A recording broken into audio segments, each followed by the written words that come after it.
عيل سوب waxaan idin hayaa sheeko cajiib ah wali aad maqlo magaalada ku cusub ma taqaynay wuxuu ahaayay tooyna islaantii waxay tooyna ahayd suxul baruur oo reeshu ka dhalatay maaragtay odag iyo cayil ahaa uu qabay yaa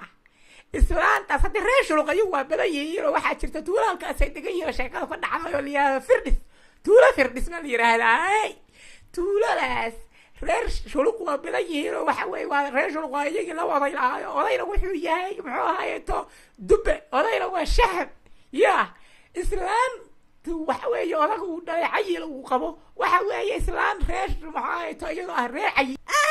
naarunta markaas waxa dhacay meelagaas waxay tahay waxa reer dheer ka dhashay wuxuu afka ka falan tahay laba bishi oo hadda loo kala qaadi karo dalay soo leedahay a'uudu billaahi minash yaa waxaa jirta islaanta noocaas ah